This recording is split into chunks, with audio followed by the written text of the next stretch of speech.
Racing isn't easy, but experiencing it is.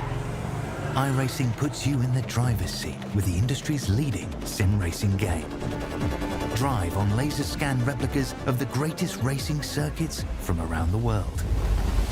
Go head-to-head against other drivers chosen by skill-based matchmaking to ensure competitive racing at every level.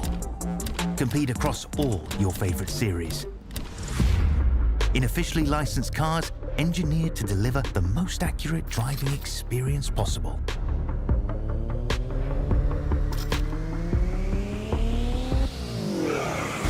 Join a race or host your own with players from across the globe.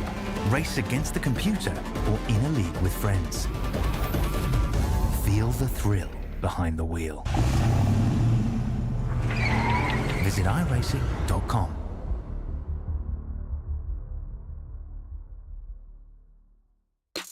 It's motorsport, but not as you know it. Test yourself and your everyday road car. Safe, affordable, but most of all, fun. And all you need is your daily driver. Experience the thrill of a sprint day. Race against the clock at a hill climb. Or test your reflexes with an auto test. It takes just 3 simple steps to get started. Get on the start line. Search Motorsport Australia Daily Driver today.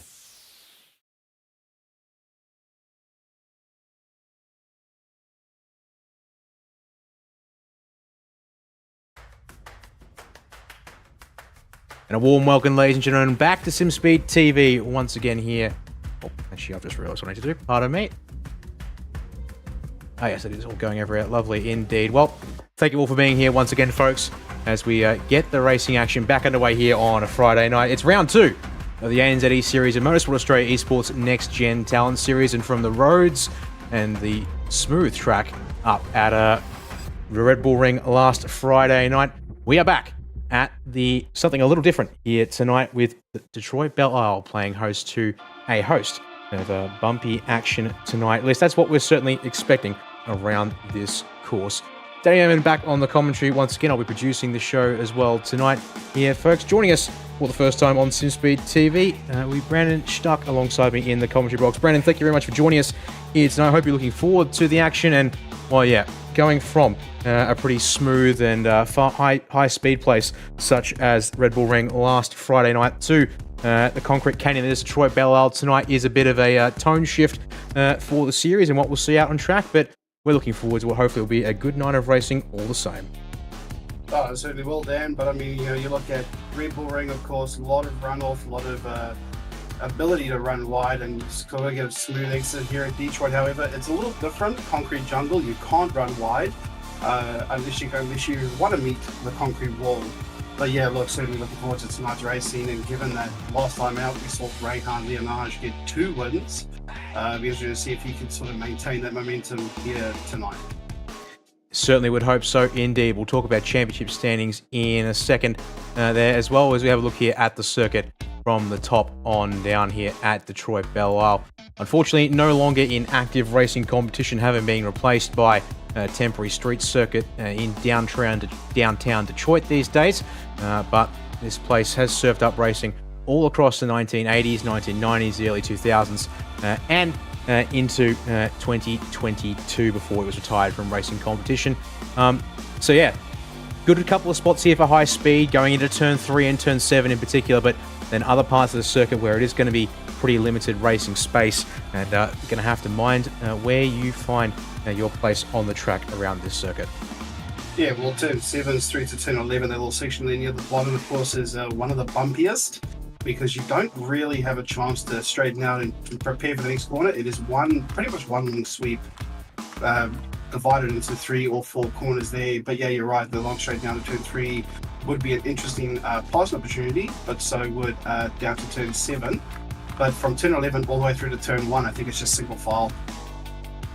Yeah, it will be somewhat, although expect maybe some dives at turns 12 as an option for that one over the course of the racing action here tonight. So that'll be something to keep an eye on there as well. So what are we looking at here for this evening's action? Currently in the middle of 15 minutes of qualifying open session once again means that drivers are having to mind themselves, find some space out on the track to be able to get around this place. And also we'll have to make sure they're wary of the time as well. Once that timer hits 0, that is the end of the session as well. 15-minute sprint race will then come straight after that timer hits 0, following the qualifying results. And then I'll take a short break and do it all again, but for 30 minutes, and invert the results from or top 10 results, I should say, from race 1 to start off that second race. And for tonight's action, slightly reduced fuel tank capacity of just 42 litres. Now, obviously, it's a shorter track, less full throttle time around this place in Red Bull Ring, Brandon, but the drivers only really avoided the pit stop in race 2 last time out due to the safety car's intervention. So whether we'll see that again tonight is not entirely clear, and I get the feeling, based on that, we'll be seeing drivers head to the pits for some fuel as a result with that reduced tank. Oh, it certainly will, and I think, but I think the thing is, you got to realise, Dan, and I think our viewers need to keep in mind tonight, of course, with it being a street circuit, high chance of a safety car. So I think that we can expect maybe 99% of the time that we'll see a safety car by both races. But I'm not going to jinx anything, but it'll be interesting to see if you do need to make that pit stop in the second race or not. Well, that's just about all we've got here for the pre-race action, and as we are already into the second half of qualifying here tonight, let's bring you now the vision from the circuit, as the drivers are currently in the midst of getting themselves acquainted with the circuit here tonight. And once again, they're busy out here on track and getting the racing action to us here. You can see just 7 minutes left in the session, but what I can tell you is that it's not Rehan Leonage at the top of the qualifying order. It's awfully close there at 2/1000ths. Or 200ths of a second there, pardon me. But Seth Brown currently leads the way here in the number 5 machine tonight for Vermilion Esports. Yeah, certainly going to be interesting to see if Rehan Leonage can find that little bit more that he needs. But so will Alexander Wilson, because as I mentioned earlier, Rehan winning the first 2 races of the series. But Seth Brown and Alexander Wilson were the 2 hot on his heels, and they were the 2 that traded podium positions in that last one. Yeah, that they certainly did indeed. So, as you point out, I'm going to keep an eye on several drivers here tonight. Also got a couple of new drivers, well, new this week, having missed out on the racing last time. Ben Holiday joins the field in the number 99 tonight. And I believe actually he might just be about it, because everyone else here in the session this evening did race at the Red Bull Ring last time out. So whether drivers like Ben can make a difference. Currently seeing P4 would suggest that that's going to be a fair chance indeed. As we have a look at the current drivers in the session, our top 3 are all awfully close to what they've done best so far in the session, but maybe there, maybe not quite. We'll have to see if they can improve in the next couple of corners. Yeah, we're looking at that gap there between Rehan and Seth at the moment. I mean, what's that, 2,000? So, I mean, that is awfully close. Not too sure if Rehan is on a lap here at the moment. It probably looks like he is. But with 5 minutes, or just over 5.5 minutes left to go, I mean, it's going to be awfully close. Do you come in, throw on the fresh set of boots? Do you go out, try again? I mean, we'll have to see what happens, but I can guarantee you probably most of these drivers probably will. But we'll just see what happens, because the tyres probably fall off quite a bit at Detroit. It's a possibility indeed. The other thing to note is the drivers are on a fixed car setup, as Seth Brown goes just 2/1000 a second quicker and extends it from 2/1000ths to 22,000ths of a second, as Rehan Leonage just touching the wall there on the exit of turn 2. We'll have to see at the end of the lap whether that invalidates the session or not. And he's now got to find a couple more hundredths to improve his session result. It is very close between Seth and Rehan at the top of the field. As you mentioned, Alex Wilson also in with a shout at the moment, although now currently sitting just over a 10th back in 3rd place for Full Send Motorsports.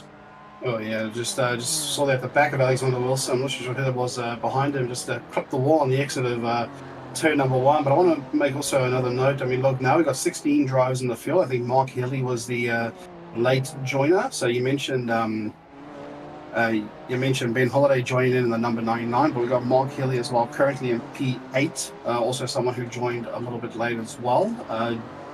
But looking at the top 5, I mean, that's pretty close, but we'll see if we can get it even closer looking at those times and looking at the times from the practice earlier today. Yeah, by the looks of things, yeah, the fact that we go down to Mark Healy, as you said, in 8th place, he's the last car within 1 second of our provisional pulse here at this time, and also looks like he, just having started another flying lap, might be looking to make some improvements as well in this particular one. Time now into the final third of the session, which is 4 minutes remaining in this one here. So up through the first couple of sectors for Marquis. We'll watch later on to see if the Whiskey Business car can improve, as Rehan Leonage has just apparently gone slightly quicker, but invalidated a lap, so he's going to have to do it again with 3 minutes and 40 on the clock there. So unfortunately, was trending in the right direction there, Brandon, but had to, an error there, possibly at turn 2, as we caught last time around, that has put him out of order for that particular lap. Yeah, unfortunately, that's the only problem with flying around a circuit. No matter what circuit you're at, whether it's street or permanent, if you're going to be able to do a quick flying lap, you have to be able to keep it within the track limits or not run too wide.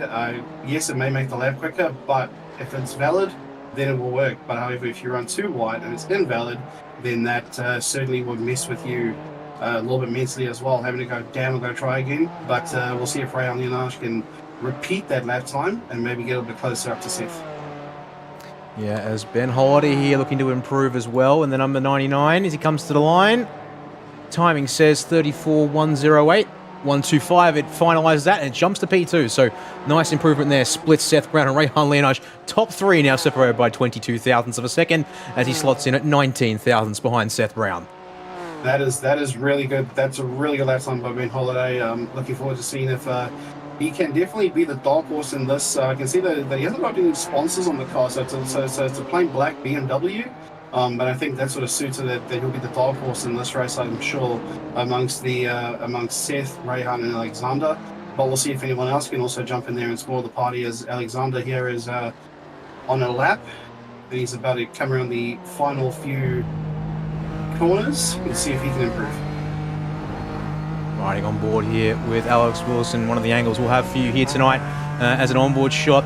Short gear ratios here in the BMW M4 GT4 means they're already in the midst of 5th gear across the line. Unfortunately, not an improvement on that particular lap, as he now has to watch out there for Seth. Pardon me, not Seth Brown. That is actually not quite sure which car that was. Pardon me, as he makes his way through turn 1.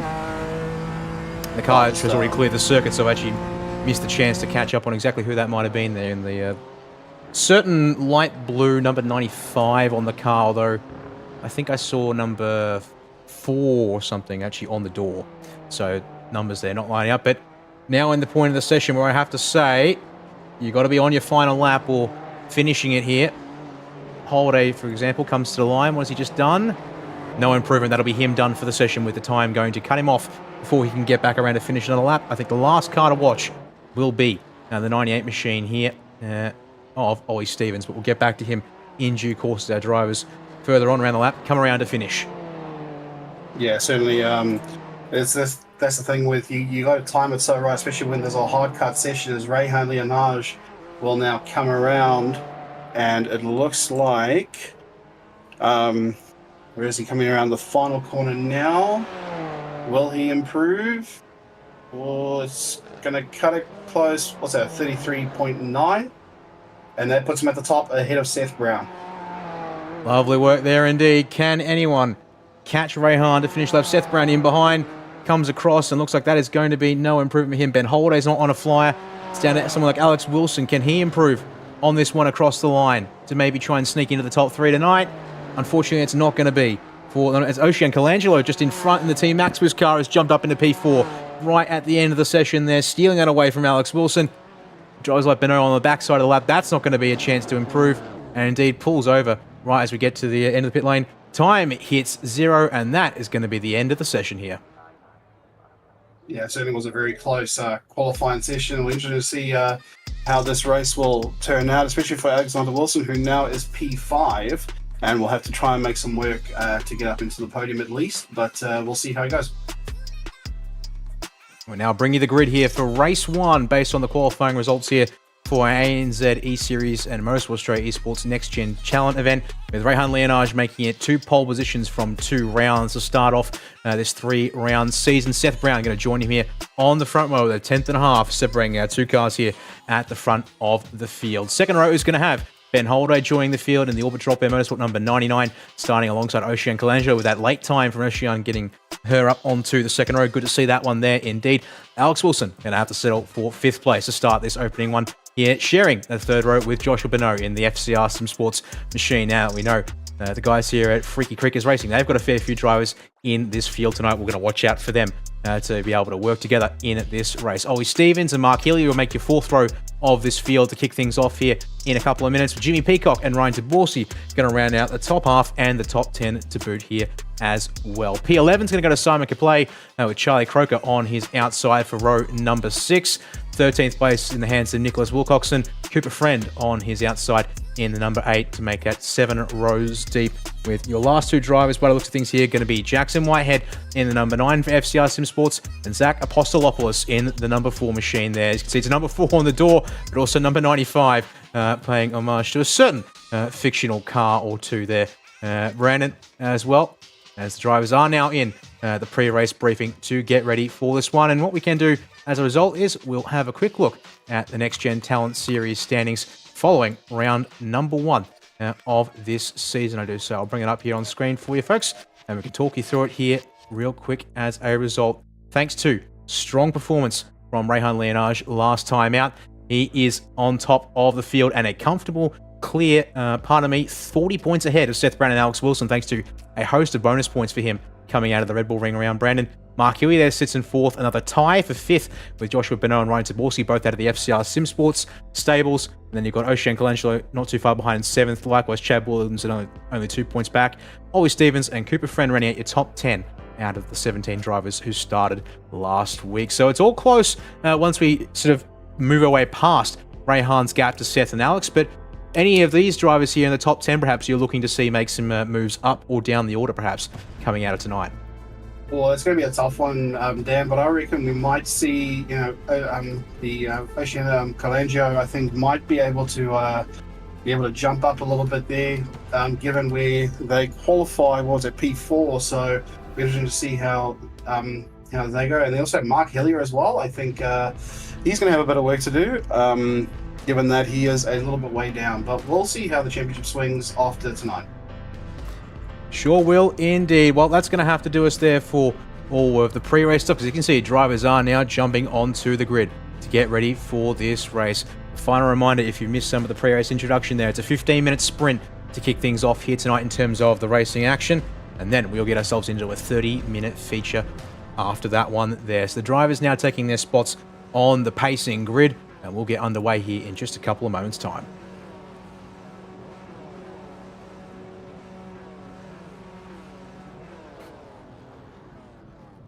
And just like that, timer hits 0 on the gridding clock here, Brandon. So we'll see our drivers begin to pull away behind the iRacing designated pace car. And so, pole sitter Rehan Leonage on the left-hand side of your screens in the Phoenix Racing Team number 79. As we said, sharing that front row with Seth Brown in the number 5 for Vermilion Esports.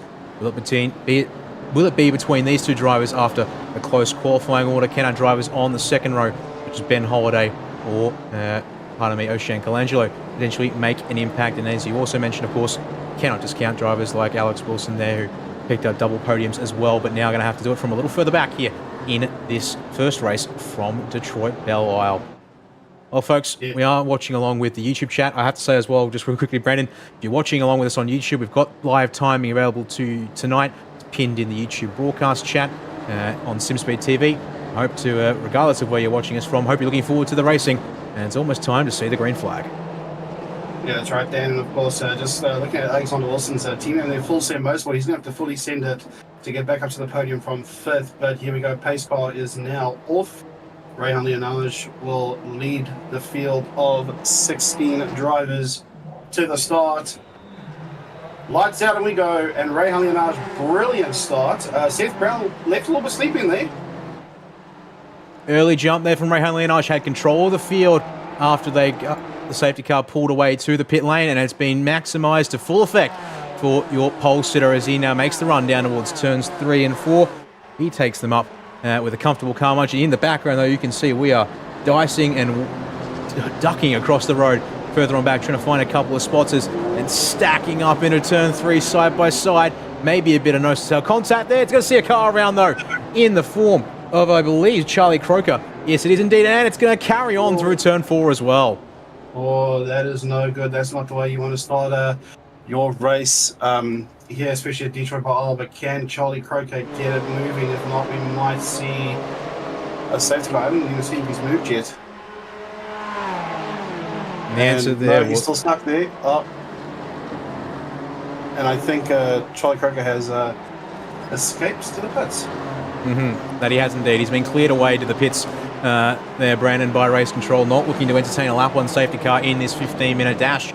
So the race will carry on, and for Rehan Leonage, that means he can maintain that car length he's got over Seth Brown, but it is awfully close all the same here, as there's a bit of a slow car in the background there I'm seeing way on back. It's all Jimmy Peacock, pardon me, looks like issues there. That's going to make for drivers like Ryan Taborski directly in behind very tricky to try and find his way through. Yeah, unfortunately, that's one of those things with iRacing. Unfortunately, with having connection issues like that, when the car flashes like that, you don't know where they're going to reappear.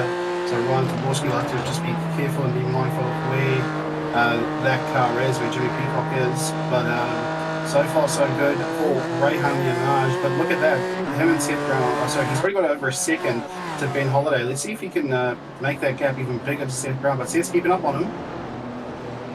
Yeah, indeed, the battle appears to be really brewing here for third on back. You'd have to suggest Ben Holiday not quite got the run on lap 1 so far to keep up with the top 2. And it really does look like for drivers like Colangelo, Wilson, Josh Bonneau, even adding Ollie Stevens and Mark Healy there as well. They're getting stacked up in this queue for third on back. But gap is still only at 1.7 from Leonage and the race leader Holiday in third. So you have to keep an eye out for whether that changes in the next couple of laps. Yeah, well, all you have to do is just maintain a perfect gear changes, perfect braking markers, perfect acceleration points. Don't push too hard. It's all about maintaining momentum. Obviously, like you said, Dan, this is a fixed setup, so everyone's on the even playing field. It just depends on how you drive it. And yeah, it is sort of the equalizer, as it were, in some respects. And yeah, it makes it down purely to how you feel comfortable with the car and how you get the speed out of it as a result. Not so much into the tinkering and tuning of the things. They'll have things like brake bias available to adjust them. So there's a little bit of car platform on corner entry and braking that they can play with there. But that'll be about it in terms of what they can do to these cars in these races. Yeah, that's certainly true there, Dan. But I'm just looking at the gap between Seth and Rehan. That's actually opened up a little bit. It used to be 0.2 of a second. Now it's at 0.5 of a second as Rehan Leonage now pops in at 1:34.3 as the fastest lap time of this race. But looking at some of the other drivers, of course, like you see there, Belle for third there, Ben Holiday, Ocean and Colangelo, and it looks like they're going for a move there on Ben Holiday. Oh, nope, not going to get it. So still the same still the same for battle for third.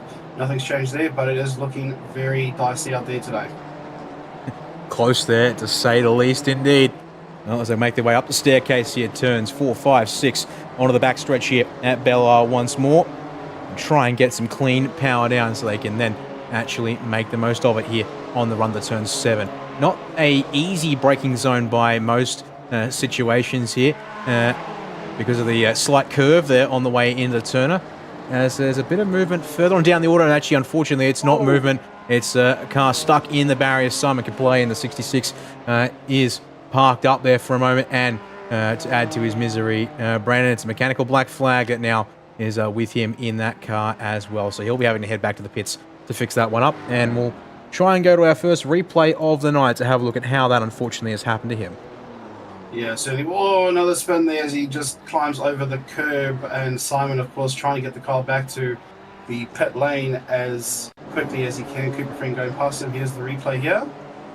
As Simon, is that another one of those iRace? Oh, okay, so a little too much power on the exit and head on into the wall. That's a shame.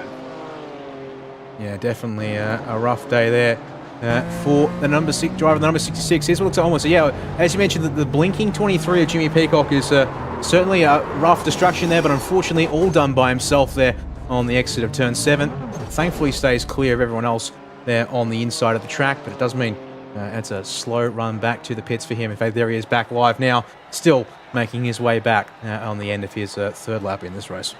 Yeah, that's going to be a very long pit stop right there. And of course, we know Charlie Croker, who went out on lap 1, unfortunately over a minute in the lane. He's now back out, so he'll look to try and salvage some sort of position, although being a couple laps down, I'll be interested to see where he ends up as race control with their first penalty, 10-second time penalty on lap 1 for car 29, and that would be Nicholas Wilcoxon.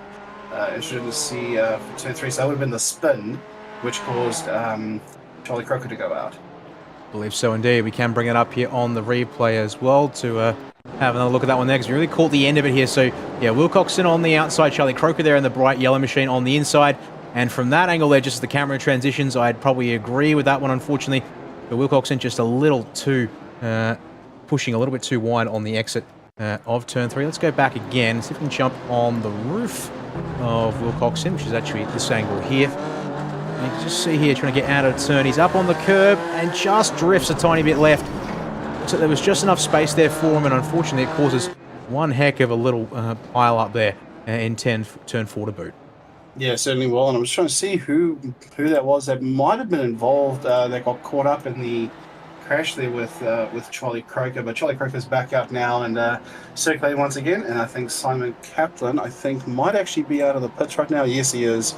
So of course Simon's now back out now. So not too long in the pits, but we can go back to the live race action now. Less than 8 minutes to go, as Rayhan Leonard still leads by 0.8 of a second over Seth Brown. The gap to third has now opened up to 3 seconds. So I think it's safe to say that this looks like a 2-horse race for now, but don't want to jinx anything. Yeah, I mean, we are just coming up to the halfway mark in this opening race of 2 tonight, and certainly it's painting a picture of a 2-car race. But as you point out, we certainly don't want to jump the gun too soon on that, because for all we know, something could drastically change, although more inclined to suggest it would be a mistake that changes the name of the game here for our drivers up front versus a development from drivers further on back in this lead pack. If we count the top 6 or 7 all as one. Yeah, certainly as you said, it's the only thing that's going to change this race is a mistake. But given that these drivers have now been out here for not only the 1-hour practice that we had earlier tonight, but also the 15-minute qualifying, and now 7 minutes left to go in this race, as Rayhan Leonard, another fastest lap, almost in the 1:34 flats. That is a quick time. But as I was getting back to my point there, Dan, of course, these drivers now know where to brake, where to turn, where to power, where to change the gears, and not to run too much over the curbs or anything like that, or else you're going to go around. But these drivers, of course, are now pretty much driving these things like they're on rails. In many respects, yes, indeed. That'll be something to keep an eye out for. Speaking of keeping an eye out for, I have to point out here that this battle for third is starting to really fragment. Ben Holiday now sort of sitting on his own in the 99 machine.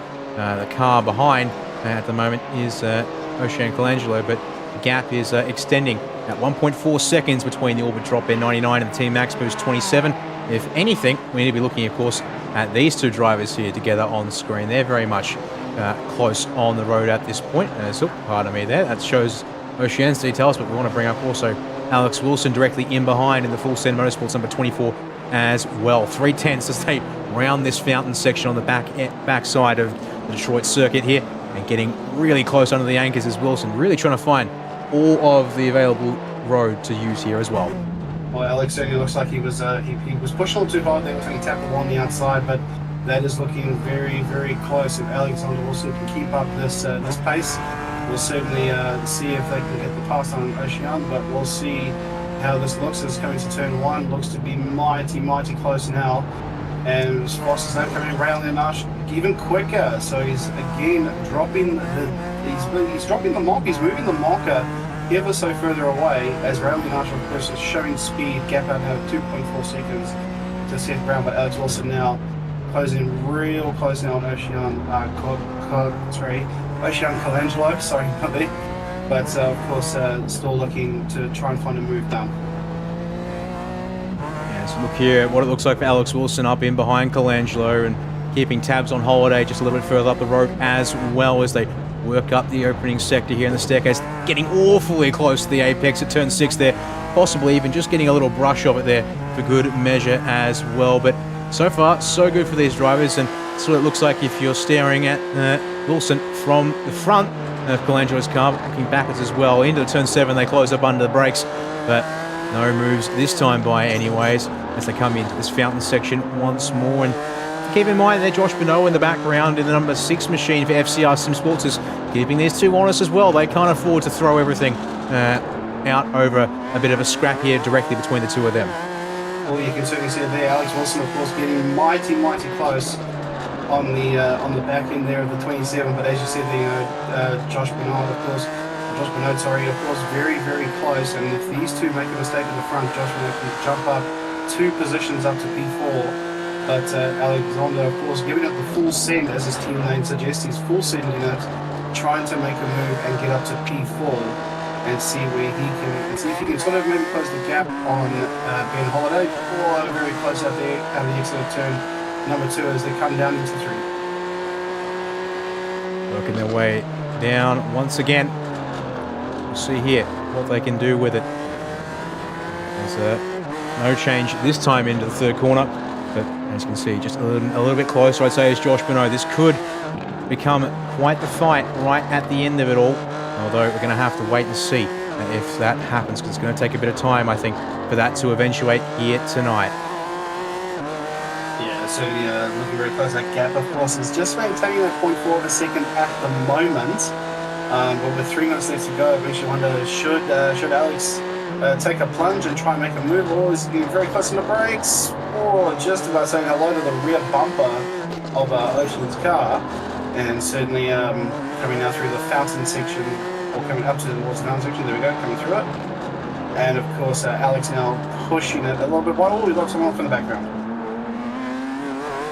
That was Ben Holiday off. Oh, big trouble there indeed. Apologies for missing that one. Just trying to adjust a few things in the background with live timing. That is a big moment there indeed. Well, the 99 machine dropping from 3rd all the way back to 8th. That is certainly not ideal for his case either. There's also been some other issues with drivers around the circuit. Leonage drops under the 134.0 bracket into the 133s. He extends the margin once more, but we'll go to another one of our replays here tonight to have a quick look and see, unfortunately, exactly how Ben Holiday came unstuck. Yeah, here we go. Just having a look at the corner, looking through the fountain section. Left-hander here. Looks to be a little too much power, a little bit of a wiggle on, and just loses it. So, very close. That there was Joshua Bonneau here, and the number 6 for FCR Simsports will go on board with him here. So the moment happens up ahead, big old snap, and then the car. They do hit. Contact. So the question will stand, has either car taken significant damage from that one or not? I believe they might have got away with it for now anyways. There's Holiday still going. And Bonneau still in P5, or up to P5 I should say. As a result, it's now a battle for the podium as they round the fountain for the second last time in this first race. They're going to have one more shot at it here with Rehan Leonage set to take the white flag here as he comes into the final couple of corners, as we're going to make sure we finish this race just a little moment after 15 minutes elapsed here. Yeah, that's certainly right there. So yeah, Ray Leonard, of course, now coming around the final corner now to take the white flag as he starts the last lap. And of course, that battle for 3rd is the one that I'm interested in, to see if Alex Wilson can get up to 3rd, because if he does, that is the same top 3 for the first 2 races as well. It's just been Rehan, Seth and Alex, as I mentioned earlier in the evening. And it's just a shame for Ben Holiday, of course, one of the wild cards I think you mentioned earlier. And of course, unfortunately, he's down to 8th, but with the top 10 invert, it'll put him in 3rd.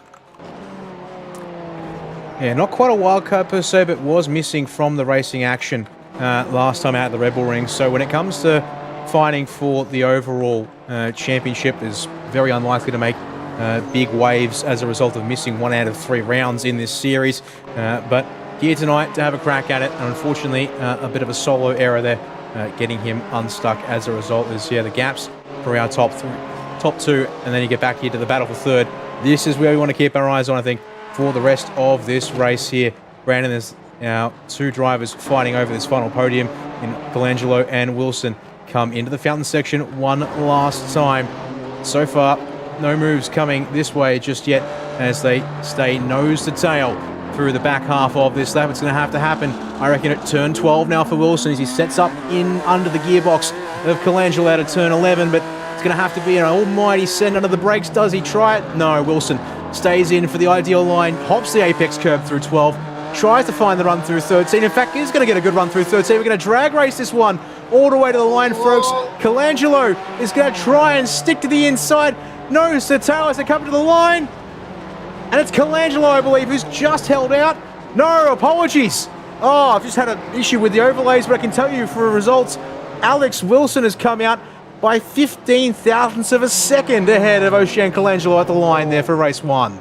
What a finish. I bet you Alex Wilson is just pumping the air right now to be able to make that third place. And Ocean, of course, will be a little bit disappointed with that one, but that was really, really close. But of course, yeah, Ray Leonage, of course, with that win and the fastest lap. What a race. Yeah, textbook stuff from Rayhan, and the battle was getting so close there. We didn't get a chance to even go have a look at it there at the very end. So we'll have to chat to him about it at the end of the night, how that all went down, if he does stay on the podium for the feature race as well. But yeah, can confirm, despite what you're seeing on your screens, apologies for that. We'll get that fixed up as soon as we can here. But it was indeed Alexander Wilson. Third place, not first. Oh dear, everything's having a right meltdown here apparently in the SimSpeed production booth. Apologies for that one there as well. Hopefully get you your results in just a moment. In fact, there we go. Session ticks over. We can now bring in the results from that first race. Oof, man, what an entertaining first race that was. That was mighty close. Of course, we went safety car free, and that was really great. So first place, Ray Leonage. Seth Brown settles for second. Alexander Wilson with that brilliant last dive comes around for third. Ocean Colangelo for fourth. Joshua Bernard in fifth. Mark Hillier sixth. Ollie Stevens seventh. Ben Holiday eighth. Jimmy Peacock in ninth. And Ryan Taborski in 10th.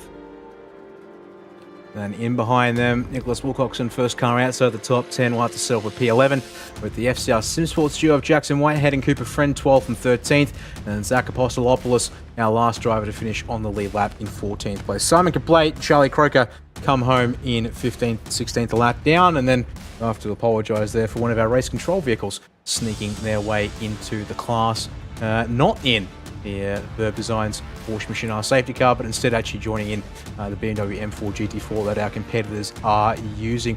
We're going to take a very short break here at SimSpeed TV, folks, and we'll be right back with more coverage in preparation for the second and final race tonight. This is the ANZ Series and Motorsport Australia Esports Next Gen Talent Series, round 2 of 3 from Detroit Belle. Stay with us here, and we'll be back in just a couple of moments.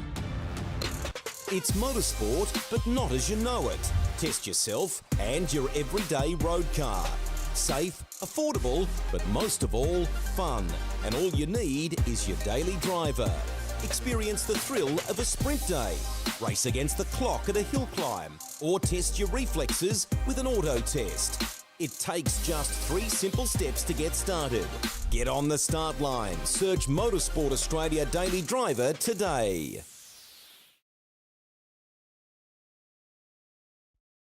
Racing isn't easy, but experiencing it is. iRacing puts you in the driver's seat with the industry's leading sim racing game. Drive on laser scan replicas of the greatest racing circuits from around the world. Go head to head against other drivers chosen by skill-based matchmaking to ensure competitive racing at every level. Compete across all your favorite series. In officially licensed cars, engineered to deliver the most accurate driving experience possible.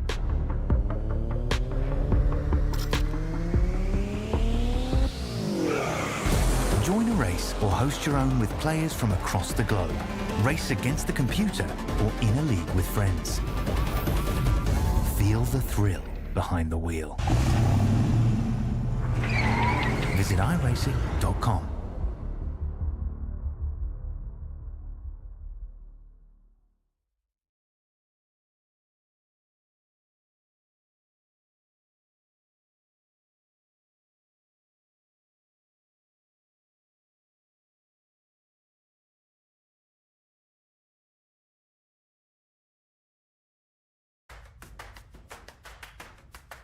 And welcome back, folks, to continuing coverage of the ANZ Series and Motorsport Australia Esports Next Gen Talent Series. After an absolute cracker of a finish there in race number 1, we'll bring you a slow-mo replay of that finish here in just a moment. But as we get ready to go again for the feature here, Daniel Yeaman and Brandon Stuck on commentary for this one. I'm also producing tonight once again as well. But man, Brandon, yeah, as we said, just caught that one there at the end of that race. Absolute banger of a run to the line there between Ocean Colangelo and Alex Wilson. Unfortunately for Ocean, just not quite able to hold off the hard charge of Wilson right at the very end. Yeah, that was certainly a very, very close race here. You can see it here on the replay. Look at Alex on the inside, choosing to commit to the inside line, and Ocean has to sort of just give out that little bit of racing room, a little bit of racing line, and Alex living up to the team name, Full Send Motorsport, giving it the full send, and look at how close this was at the line here. Dan, look at that. Oh, mighty close. That is a photo finish if I've ever seen one. Yeah, this was a textbook finish all the way to the line. But let me just swing this camera forward for you folks and just set it up here, basically facing that start and finish. That there is basically what 16 thousandths of a second looked like there at Detroit Belle. And indeed, going the way of Alex Wilson in the number 24 for Full Send Motorsports at the end of race number 1. An absolute cracker of a finish there, if ever I've seen one in this series. Just want to take another moment to go back to some of the stuff we were talking about just before we hit the grid for the first race here tonight. Do have championship standings as part of all of this here this weekend. This is how it looked when they finished up at the Red Bull Ring last time out for the opening round of the season. And I can say for certain at this stage that, yeah, Rehan Leonage took home a host of bonus points, which helps him keep a 40-point margin before anything happened tonight, Brandon. But it's all tied up for second, and it's awfully close from 4th all the way down to 8th place. So there is a whole lot of position juggling and shifting that can happen here tonight as part of the action in this race. Yeah, no, certainly will be an hour, and I think we might see Ocean after that result maybe jump up 1 or 2 places from 7th up to possibly 6th place, but we'll see how the second race goes tonight, as it is obviously a longer race, but we'll see how that goes tonight and see if that makes any impact on the championship. Yeah, we'll have to wait and see how it all plays out at the end of the action here tonight, but it's now time to walk you through the grid for race number 2 of this Next Gen Talent Series from Detroit Belle. I'll invert the top 10, and it means that Ryan Taborski is going to be the driver who starts on pole position with Jimmy Peacock to his outside. We've seen here there's a lot of control for the driver on the pole position as to how you start this race. We'll see what he can do with that one there. Poor late mistake from Ben Holder, unfortunately, sees him now starting P3 in this race. Can he use that to his advantage, being a fair way ahead of the drivers he was closest to in this race? He's starting with Ollie Stevens to his outside for FCR Simsports in the number 98. Mark Hilly, bit of a quiet one from Hilly tonight. We'll see what he can do here in race 2 with a P5 start smack bang in the middle of it all. Joshua Bonneau in P6 on his outside. And then it's Ocean Colangelo, Alex Wilson, and then of course Seth Brown and Rehan Leonage, your top 10. I do believe the cars are starting to make their way around the circuit, so we can't afford to keep this one going too long. So I'll fire through the grid here as we look at the rest of the drivers, starting where they finished race number 1, Brandon. And yeah, any drivers here to the back of the field perhaps we think might be looking for a way through that we didn't see in that race. Well, unfortunately, I think Charlie Crocker, I think, is one that would love to make his way through after that terrible start that he had in race 1. But as the drivers are here on the information lap, it looks like Jimmy Peacock, of course, having that issue again where he's appearing and disappearing again. So that might put the drivers off as the pace car comes up to the pit entry and will shoot off, and we're about to get underway. Now in the hands of Taborski on the left-hand side of your screen. Does he go early? Does he go late? The answer is right about that kink there in the road here. We'll hold for it. We go green for race 2 of the Next Gen Talent from Belle. And immediately the inside is open for Holiday there to try and get a run on your There's spin. Seth Brown, Colangelo both around. Oh, it looks like, yeah, so, okay, so, that is a big one there. So Seth, of course, will have a lot of more chance. And it's still going, and Jackson Whitehead is out as well. Cooper Friend possibly involved in that one. That is just a big one, and safety car ready. Race control immediately going to bring this one to a halt here. Multiple cars, all with mechanical black flags. Charlie Croker, Cooper Friend, Jackson Whitehead, and Zach Apostolopoulos. Absolute chaos off the start of that race there, and so much so it actually scrambled our results here. We bring it back up on the tower, and that now all showing clearly. But my goodness, absolute disaster there for the drivers in the middle and back of the field. And one of the unluckiest ones would have to be Charlie Croker. Second race, mechanical black flag right off the bat.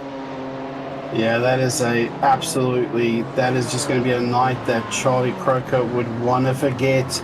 Of course, caught up in an incident earlier in race 1, and this is just going to really, this is going to wind him up. And Cooper Friend driving around, looks like a flat tire as well, so not only missing a bumper, but also got a flat tire as well. That's going to make steering a bit hard, but we'll see what happens as both Jackson and Zach are in the pits getting repairs done. And of course, we'll be interested to see how Seth can come back from this one, as he was one of the drivers caught up in the incident and the melee at the front. Yeah, indeed. What it has done is put Ben Holiday through to the lead of the race. But we will try and get ourselves a couple of replays on this one here, folks, to try and piece it together and see just where it all went wrong. Yeah, as Ben Holiday now catches up to the Porsche Mission R safety car. And it looks like, this has just really scrambled the grid big time, as it looks like Jimmy Peacock of still having those issues where he is glitching in and out. Not too sure how you can fix that one, but of course, now as we look at the timing tower, is Ben just let Ryan Taborski through? I believe I just heard over the radio there might have been a correction of the actual order there when the safety car was called. So that, I believe, is part of our issue there. So that will explain why we've had ourselves a little correction of the order under safety car conditions. But let us rewind now and have a look at where, unfortunately, it's all gone horribly wrong for the drivers here in the mid and back of the pack. And it will start with Seth Brown for Vermilion Esports in his car. Yeah, right off the race start. Yeah, look at this replay here. This is Seth Brown down the inside of Ocean Kalenja, and big touch then, just absolutely sending it, and then getting a couple of other drivers involved. So Seth Brown, of course, quick recovery. And so it looks like the Charlie Croker incident happened further down around turn 2. And there you can see they're just coming down the front straight now. You can see all the spatter of cars and debris all over the place, and there is Zach. Big one. So multiple separate incidents. Let's get up on the roof of Apostolopoulos' car here and try and piece this one together. So they avoid Seth Brent. It's 2 separate incidents on the exit of turn 3 there. So we had Wilcoxon tagging one of the FCR SimSport cars, which we go to this angle here is going to be, so Jackson Whitehead gets together with it, and then separate to that, the other FCR SimSport car involved, it will be Cooper Friend. So that's how we've ended up in an absolute disaster. Multiple incidents all happened together, nose to tail. That is just a big one. So of course, so what's that now? 6 cars involved in a melee before turn 3. And that is just an absolute disaster for a number of those drivers. And of course, as I said before, this is Charlie Croker now moved up to 5 positions. I'm not sure this is the right timing. So it's Ryan Taborski, Ben Holiday, Mark Hilliard, top 3, Jimmy Peacock, Ollie Stevens, and Alex Wilson in 4th. Behind that is championship leader Rayhan Leonage, Josh Bernard, Nicholas Wilcoxon, and Simon Caplet is your top 10.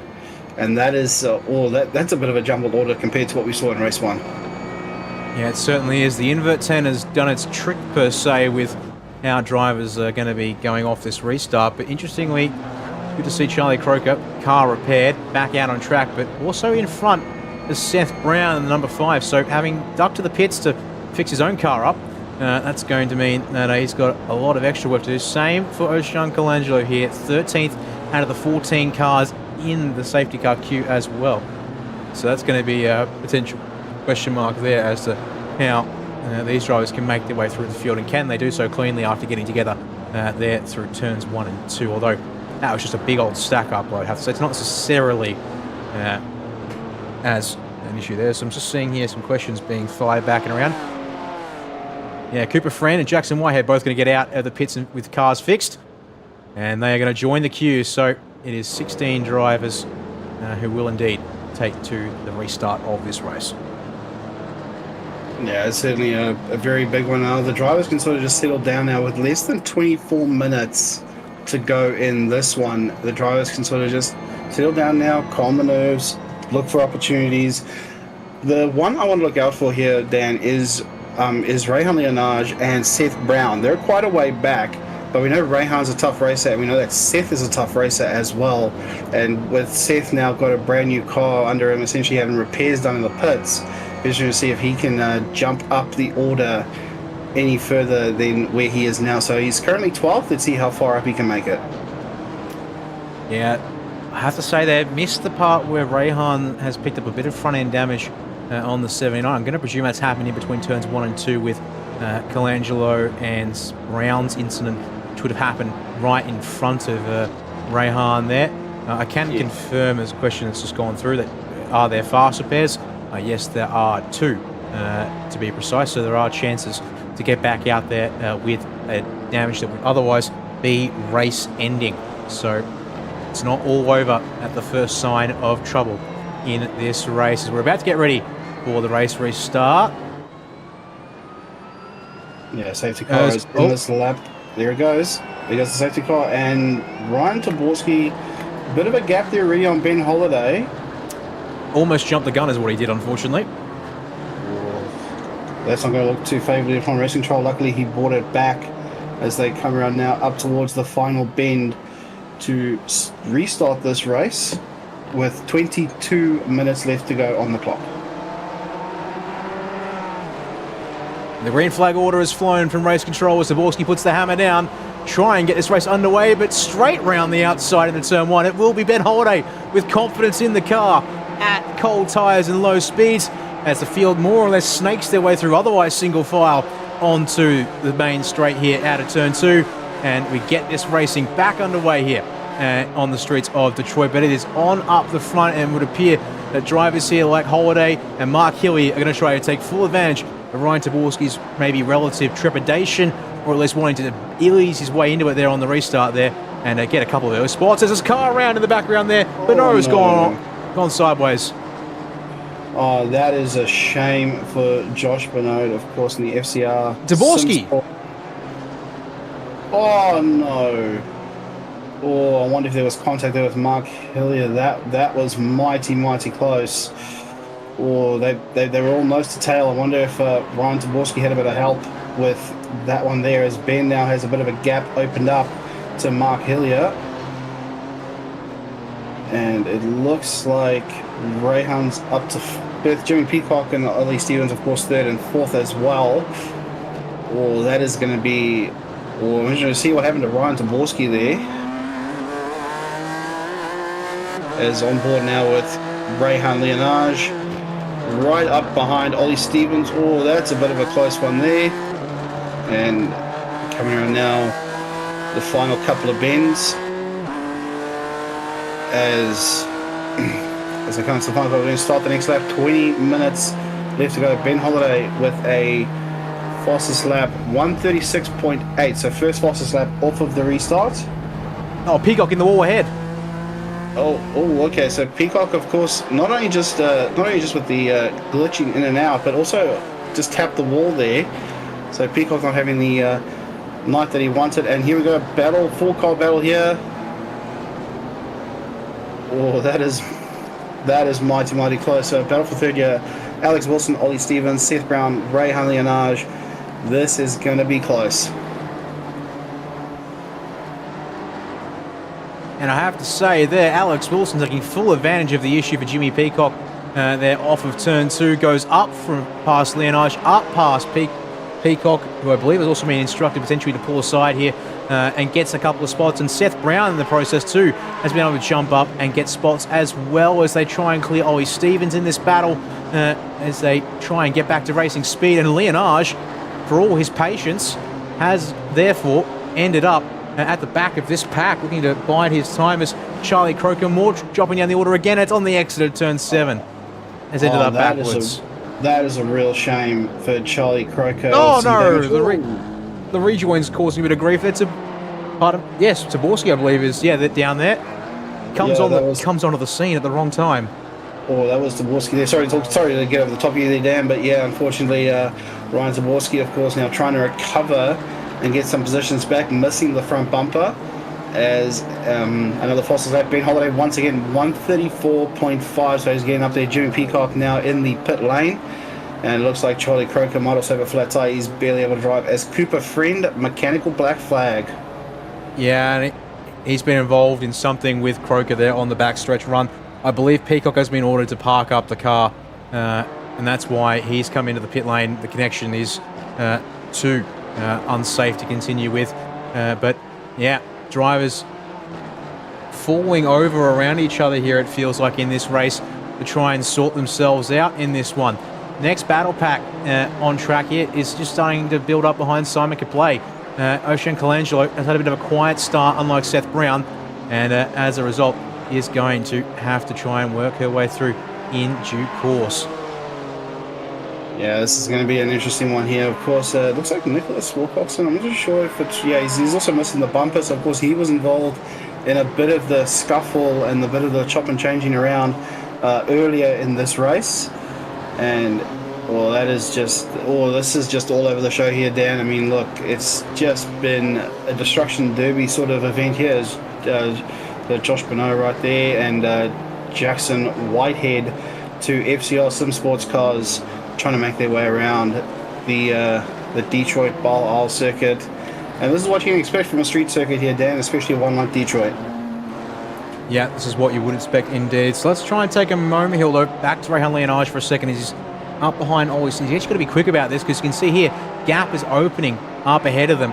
Seth Brown and Alex Wilson are checking out, relatively speaking, although they've got lap traffic of their own coming out of the pits. So we've got cars here with early stops to now take additional repairs and lengthy stops in the process, putting them a lap down on your race leaders. And in fact, the car just came out in front of Seth Brown here, Zach Apostolopoulos, not only going a lap down with a lengthy pit stop to repair things, picked up an iRacing black flag on the pit exit, which should either be for speeding or for coming out onto the track before the blue cone. So Apostolopoulos is going to have to take another trip down the lane in the number 4 machine here, and going to have to get out of the way as soon as he can, because that's Ollie Stevens and Rehan Leonage in behind trying to get on with their race as well.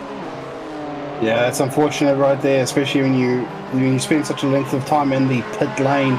You come with an iRacing black flag and look at Rehan Leonage now on the outside. Oh, this is going to be close. Oh, a bit of a touch there, but Rehan Leonage gets it done on Ollie Stevens. And that was a necessary move there to try and finally get clear, because he's now 2.5 seconds behind Seth Brown up the road in 4th place.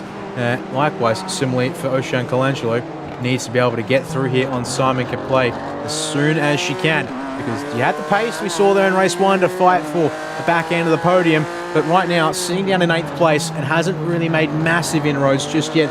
Patience will reward you at times as Caplay around. Oh, was that a tag?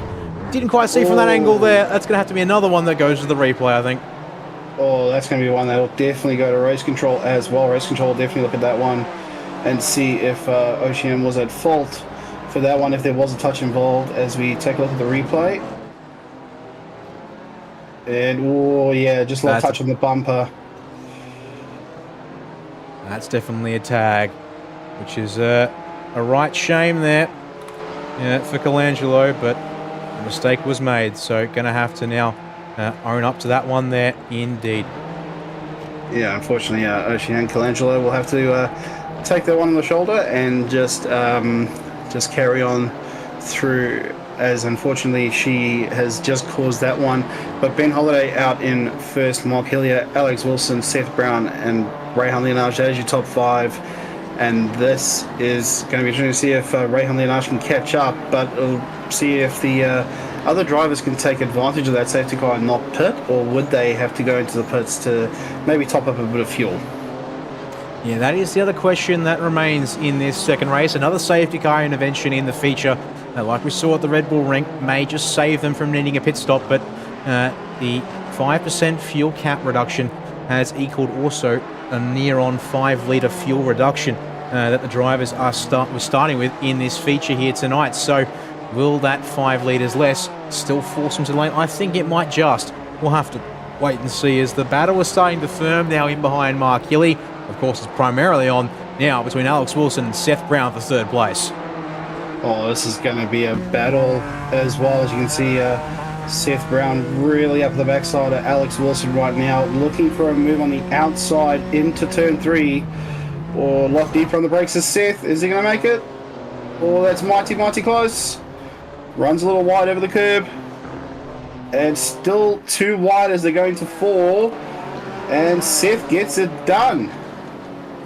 Oh, brave to say the least, but checks the boxes nicely there with that move. Oh, that is mighty brave, especially on a street circuit in a car like the BMW GT4, as Zach comes into the pit lane, I assume to serve the iRacing black flag that was given to him on the exit of pit when he came out. But this is a battle for sure. Seth Brown and Alex Wilson. Oh, this is just mighty close, Dan, and I think we're about to see. I don't even think we've seen the end of this. No, I don't think we have. At the Red Bull Ring last Friday night, Brown and Wilson were quite comparable on pace and pushed themselves to the end of it in both occasions there, although now Wilson on the back foot with 12 minutes remaining in this one here. So what can Alex do to turn that around and just stick with Seth Brown? That might be the first goal here, and that certainly will need to then play out as... That was a small mistake there. That was a little loud. Oops, daisies. But even now, watching Seth Brown starting to pull the margin here over Alex Wilson, going to have to turn that around fast if he wants to have a crack at that spot. Yeah, of course, as you said there, Dan, of course, Alex would need to pull something out of the hat, but does he stick with Seth Brown? As I mentioned earlier, do pit stops come into play, as we did have that early on safety car, so have some of the drivers sort of just taking it easy, but given that we had a big scramble in the pit lane, makes you wonder is it even worth to stop, but can you save fuel while pushing this hard, as it looks like Seth is slowly starting to bring in Mark Hillier as well, and he's slowly pulled that gap to Alex Wilson, so I don't know if Alex will just take it easy for now and try and find his opportunity later on. We still have just under 12 minutes to go in this feature. Yeah, that we do indeed. Also had an update from Race Control. New penalty coming through for this one. It's going to go to the number 8 of Cooper Friend for incident lap 5, turn 7, into the back straight. That will be with the triple 8 of Charlie Croker. And for Cooper, he's been able to stay on the lead lap. For Croker, had to go back down the pits, and as a result, went a lap down in the process. So that there, it's going to mean that that penalty will be applied post-race, given we can't, unfortunately, apply that one neatly here in racing conditions. No, it's a bit of a shame, really, as it looks like Mark Hillier now coming up onto Jimmy Peacock. Of course, that is still going for Jimmy, so Jimmy wants to just move out of the way as they come around turn number 2, and it looks like Seth is slowly closing in on Mark Hillier here, but that lead that Ben Holiday has on this field is quite substantial. 5.8 seconds up the road has been, as Seth is now really closing in on Mark Hillier. We could be seeing a move within the next couple of laps for Million Esports versus Whiskey Business Racing. And that just to show you here the pace differential at this stage of the race. Mark Hilly, not exactly a slouch per se in these cars. Apparently is in a completely different postcode compared to Seth Brown's pace in this one so far. 8/10 slower on lap 8. Did gain 3/10 on lap 9, but I think that was more so as Brown had to finish fighting with Alex Wilson. Then a full second slower on the last lap around the Belle circuit here. So unless Hilly is really hard on fuel saving at this point in time, which certainly could be, we can find out if we go on board and listen just to the engine note here from the Whiskey Business number 59. We'll need a longer straightaway really to tell, I think, compared to this. He's go defensive out of turn 11 as well, the boot. Yeah, and of course Seth Brown looking for another outside move will just slowly slot in behind Mark Hillier as they come around through to the final sequence of corners. Seth looking a lot closer. Mark Hillier going to stick on the inside. And Seth is looking... Oh, that's mighty close. I probably expect to see a dive down into 3 as they both run over a little over the curb. And Seth looking mighty close here now, right onto the back of the Whiskey business car. And it looks like Mark's going to take around to the outside. Takes the racing line into turn 3. Brown shows the nose. Actually shows the wipers as well, apparently, on corner exit there. No need for that one here today. It is stone cold, sunny and dry in this race once again. 21 Celsius air, 21 Celsius track, and sitting at a brisk 8:30 a.m. But a dive at turn 6. That's bold, and it's gone horribly wrong as a result. Oh no, what happened there? It looks like Seth had tried it up the inside. I don't think Mark may have left the room, and that gives Alex Wilson a free pass into second. And Rayhan Leonage makes his way past Mark Hillier as well. I wonder how much damage that has caused to both Mark Hillier and Seth Brown. Well, I can tell you the answer as to how much damage. It's mechanical black flag level of damage. Seth Brown will be taking an unscheduled detour to the pit lane to fix up his car, as he will not be allowed to continue by the service. And just when we thought Seth had the pace there to make a good move there, unfortunately, that was a risky move from that outside angle. We will go to a replay of that one there, try and piece that one together once again. But as a result, Alex Wilson up to second, Rayhan Leonage released into third place as well. Hilly carries on with no mechanical black flag. How much damage has he sustained? Well, the rear bumper has certainly gone off that one there.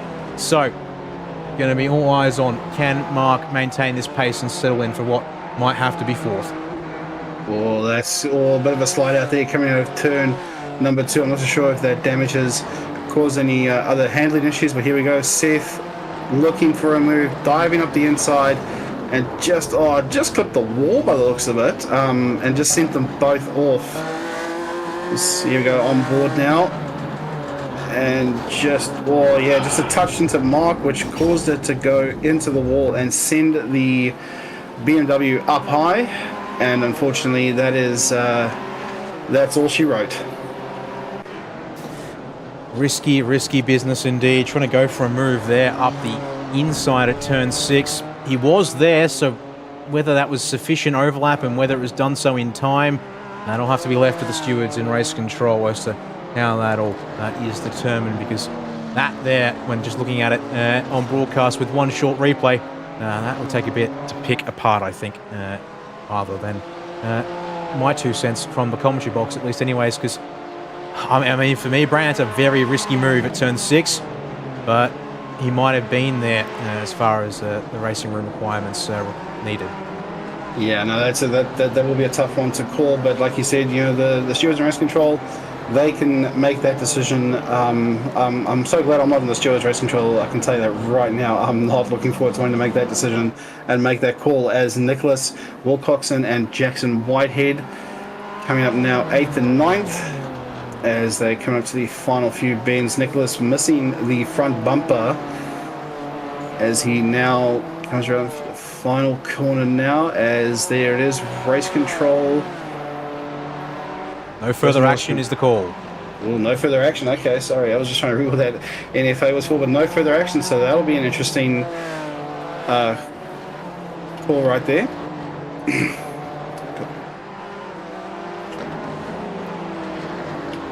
As now looking into P2 and P3, Alex Wilson and Rayhan Leonage full send Motorsports versus Phoenix Racing Team. Yeah, this is the battle for second place. We'll keep an eye on it here. We've got that battle here. And we've got Whitehead, who's just gotten through on Nicholas Wilcoxon, but Wilcoxon's not quite done fighting for that one there for the moment, but can't get up the inside of turn 5 and can probably try and look for a better run if he's still got speed in the number 29 red and black BMW there on our screens. And they've also got Seth Brown looking to charge back through as well to keep your eyes on. It's been some trouble for Cooper Friend having some kind of incident out on track by himself, I think. Let's have a quick look at the replay, see what we can make of this one here briefly. Yep, down. Oh, no, actually, he's had a moment there. We've lost him from the feeds, and when he comes back, he's in. Oh, looks like he may have hit the wall, coming back into the server there. So that's a bit of a shame for Cooper Friend. As the battle for 6 now, Seth Brown has made his way past Nicholas Wilcoxon and is now right on the back bumper of Jackson Whitehead, going for a move up the inside. Oh, this is going to be close. And gets it done just before turn 1. So Seth Brown on the charge after that big off that he had with Mark Hillier. So that'll be so obviously Seth cutting the bit between his teeth. Yeah, no big surprises there. And he'll be looking to make every last bit of ground up that he can at the end of this race. Problem is he's got 11 seconds up the road and just 3.5 minutes left in this one to Joshua Bonneau. So I think P8's about as good as it's going to be for Seth Brown, noting that we do have the only time penalty in this race was for Cooper Friend, who's further behind and still having some kind of connection issue there as well. And with a 10-second margin for the race lead as well, I do believe it is going to be a battle straight for second place between Alex Wilson and Rehan Leonage as well. And this late in the race, I get the feeling no one's going to come to the pit lane if they need to. So expect to see these drivers stay out to the finish. Headlights ablaze for Wilson there as he tries to let Simon Kaplay know I'm coming up on you and I'd like to get on by as soon as I can, please. As Kaplay being out, first car a lap down on your race leader and soon to be the top 3 is. Thankfully, there you go, Kaplay will pull out of the way nice and early out of turn 2. And good heads-up driving there from Simon. Yeah, certainly great heads-up driving there from Simon. As you said, of course, Alex knowing what to do, flashing up the headlights and being like, excuse me, get out of my way. I will come on through as we take a look now at Jackson Whitehead. Of course, just cruising around in 9th place with Nicholas right behind them. And best position. So as you can see, the Jackson Whitehead gaining 3 positions in this race. Best mover out of this one, Rehan Leonage up 7 spots, and Ryan Taborski unfortunately down 10, which is a bit of a shame given that he started on the pole. Yep, he'll be been hoping a slightly better run in this one tonight. Unfortunately for the FCR Simsport guys, a couple of them ending up in the wars on very first lap there as a result of all the crazy. But indeed, good to see our drivers there who perform well in race 1, making their way back through once again here in race 2. But it is really, Rehan Leonage and Alexander Wilson, the 2 drivers who have made big strides, because your 3rd best driver on positions forward is Jackson Whitehead. Certainly nothing to snuff out there for Jackson. They're down in 9th place in the number 9 car, but up 3 versus the +7 and +6 of our 2 here on screen as they come across the line, and Barney has the white flag in hand. So we are finishing up here at the end of this lap. So it is going to be a 17-lap race around Belle for our 30-minute feature, and that means our top 3 have all committed to making it on the no-stop strategy, as well as Mark Hilly and Ollie Stevens. So it will be a commitment to not need to pit in this race thanks to the safety car. That certainly helps out a number of the drivers. That's the question that we raised at the start of the night was, will there be pit stops given the restricted fuel tank? But of course that safety car has helped out quite a bit here as we look at Ben Holliday now in the Orbit Drop Bear Motorsport car, coming up the back straightaway, looking at coming up to the fountain section as we're looking at Alexander Wilson flashing the headlights once again, letting Zach know that he is coming through. And looking at that, Rehan Leonage slightly faster in the last couple of laps, but I don't think it's going to matter given that this is the final. Based on the margin here, it's going to be an error from Alex Wilson that hands 2nd place away to Rehan Leonage, but certainly Rehan will keep his foot in it and try and stick with it. But unlike the battle there at the very end of race 1, I think we do get a chance to now see our race winner, and I do apologise to Rehan for missing out on it at that first race, but for Ben Holliday in the number 99, missed out on the Red Bull Ring racing last week, but he will recover from an 8th place finish in race 1 to win the 2nd race here tonight at Detroit Belle. But it is going to be close to the finish line here, inside of 0.4 of a second. But for Alex Wilson, he will get a 2nd podium in this round, and he'll come home 2nd ahead of Rehan Leonage in 3rd place to finish off this one.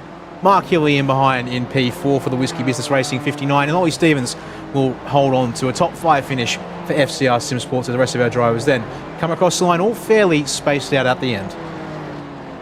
Yeah, it certainly was a very clean race near the end there. Of course, the start, as you'd expect from a street circuit, very much action-packed as Seth Brown comes across the line for 8th place. Fastest lap of the race still for Seth Brown, so no one's been able to beat it. Jackson Whitehead coming around, missing the boot and the rear spoiler on his car, as he will now come around the final bend and take 9th. So car 9 finishes P9, and then Nicholas Wilcoxon will come home in 10th. So that's your top 10 right there, all set. As we look back to Ryan Taborski, who started on the front row and unfortunately got tangled up in some messes and will finish 11th. And he's our second last driver on the lead lap. The final one will be Cooper Friend in another of our FCR Sim Sports entries here tonight. 12 drivers finishing the feature on the lead lap here. And with him across the line, that will be results official here tonight to wrap things up from the streets of Belle in the ANZ E-Series and Motorsport Australia Esports Next Gen Talent Series.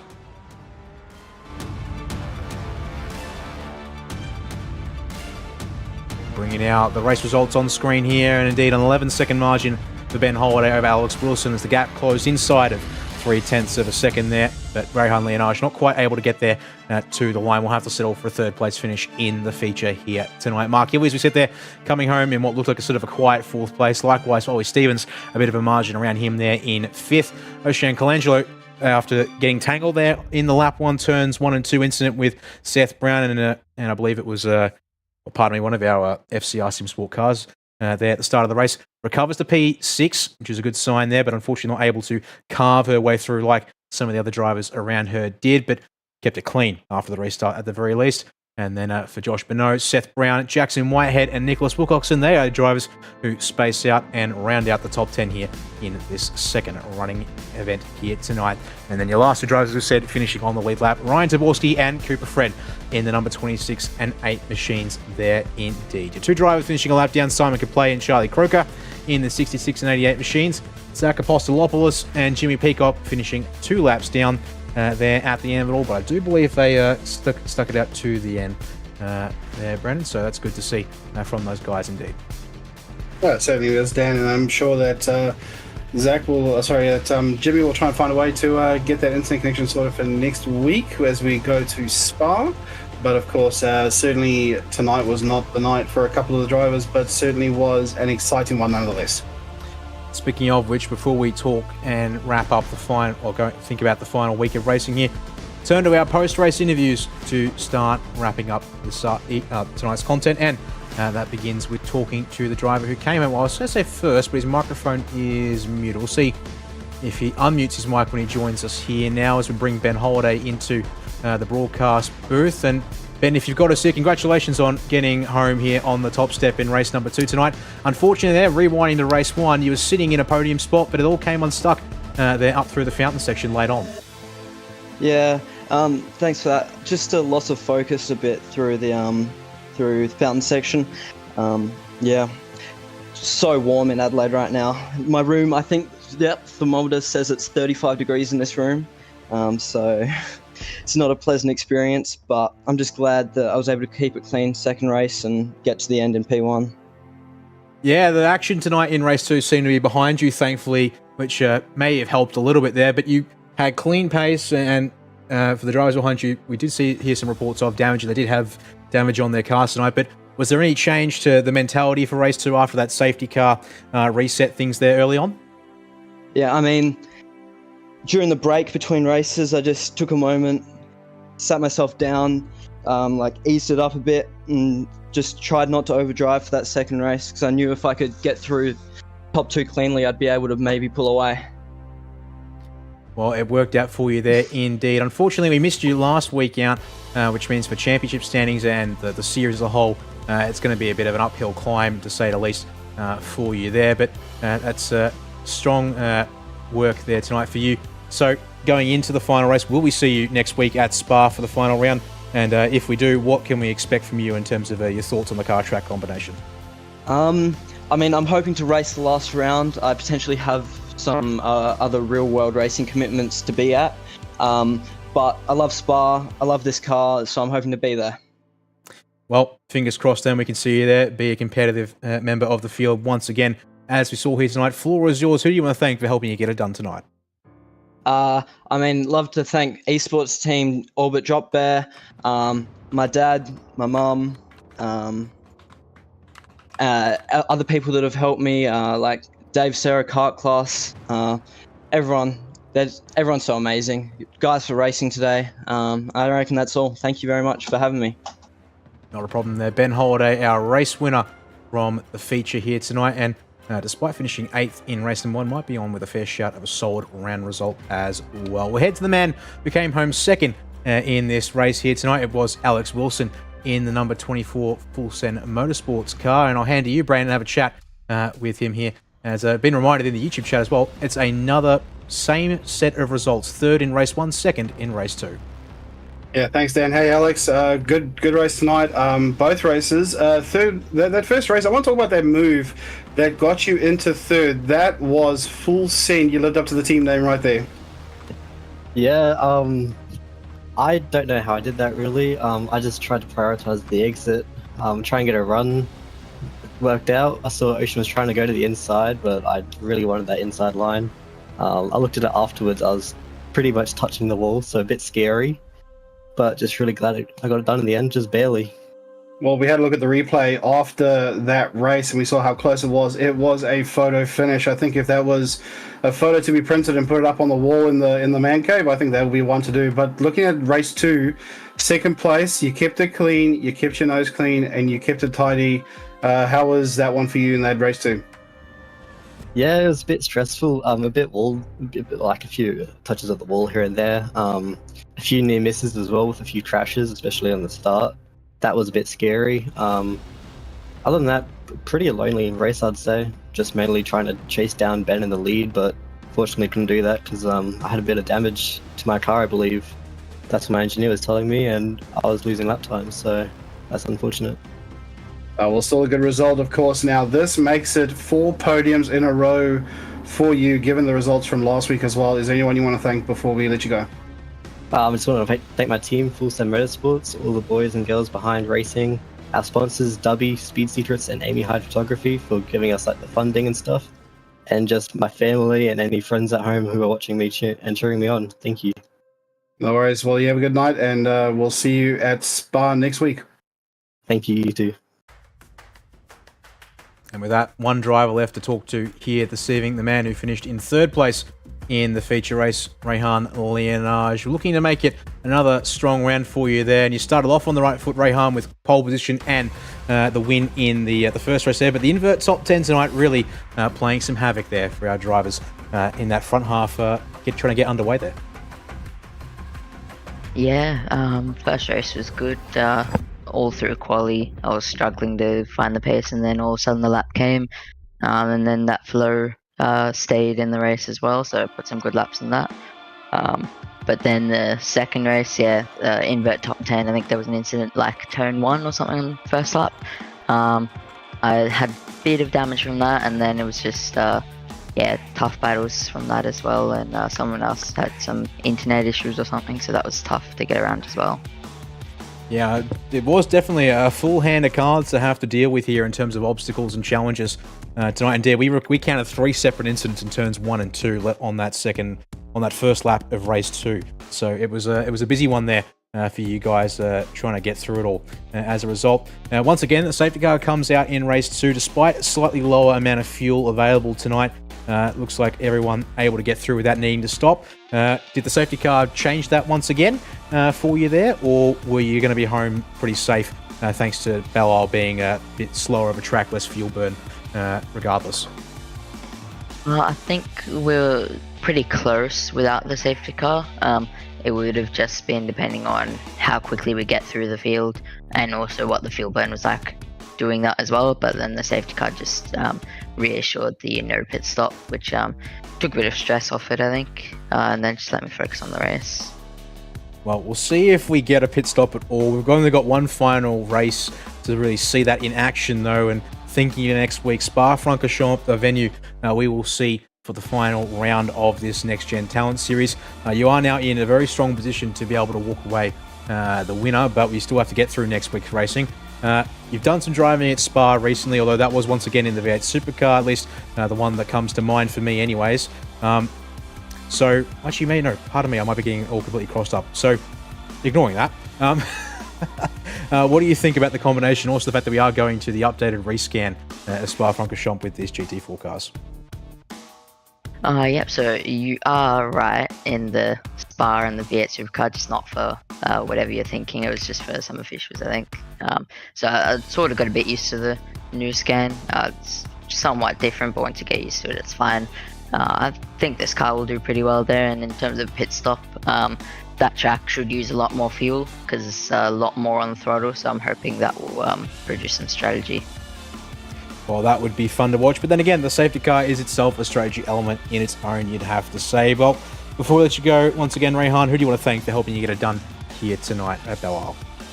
Yep, I'd like to thank Hybrid Racing Simulations, Melbourne Hydrographic Stepper, Prestige Cinematography, Aramex Australia, DHF Tyres, RSW Graphics, Bubbles and Balloons, and Phoenix Driver Development. We do V8 setups and coaching. Yep, that's about it. And thank you to the race control. There are a fair few incidents and obviously safety car, and you guys for putting the show on as well. Thank you very much. Rehan Leonard's joining us there, qualifying on pole position, first place in race 1, third place in race 2, and that wraps up another fairly successful week of racing, or Friday night of racing for him there indeed. And with that, our coverage now comes to an end here, Brandon, and as we mentioned there to the drivers, final track for this event in this short little series will send us to the Circuit de Spa-Francorchamps and this updated rescan. So slightly reprofiled in a few spots, but for the most part, these drivers have been banging around this place in various cars over the years, and it's been a staple favourite of sim races here and around the world as a result. And, well, yeah, it's going to be a much longer track than what we saw at Red Bull Ring or Belle Isle, so we'll have to see if the pit strategy plays out as we are hoping it might, and as Rehan there suggested it might just. Yeah, as you say, Dan, I mean, look, it's a lot longer track than what Red Bull and Belle Isle is, and I think no matter what you drive around Spa, I think you will have fun, whether it's a GT4, a supercar, a open wheel, or whatever you drive, and I think next week's finale is certainly going to put up a lot of challenges and obstacles, given that it's also, like you say, it's a rescanned version of Spa, and it should make for some interesting racing next week. Indeed. 8 p.m. Australian Eastern Daylight Time. Once again, we will be live here on the SimSpeed Esports and Motorsport Australia channels once more to get this season to its conclusion. Will it be Rehan Leonard who can walk away the series champion after 2 strong rounds to start things off, or can it be a contender like Alexander Wilson who can perhaps bring out a big round to finish the season off that might steal it away? But once again tonight, it goes the way of, well, Rehan Leonard starting that off with Ben Holiday in the feature to conclude things here tonight. Thank you all for joining us on SimSpeed Esports Network and Motorsport Australia channels. My name has been Danny Yeaman, Brandon Stuck alongside me here in the commentary box tonight as well. Great to have him with us. And thank you all for watching wherever you may have done so from. We hope to see you next Friday night to see this series off with a bang. And hopefully one of your drivers might come out the other side good as well. Thank you all tonight. Take care until then. And we'll see you next Friday to finish this thing off at Spa. Racing isn't easy, but experiencing it is. iRacing puts you in the driver's seat with the industry's leading sim racing game. Drive on laser scan replicas of the greatest racing circuits from around the world. Go head-to-head against other drivers chosen by skill-based matchmaking to ensure competitive racing at every level. Compete across all your favorite series. In officially licensed cars, engineered to deliver the most accurate driving experience possible.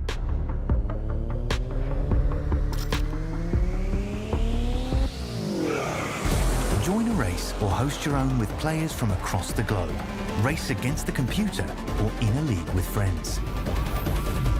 Feel the thrill behind the wheel. Visit iRacing.com.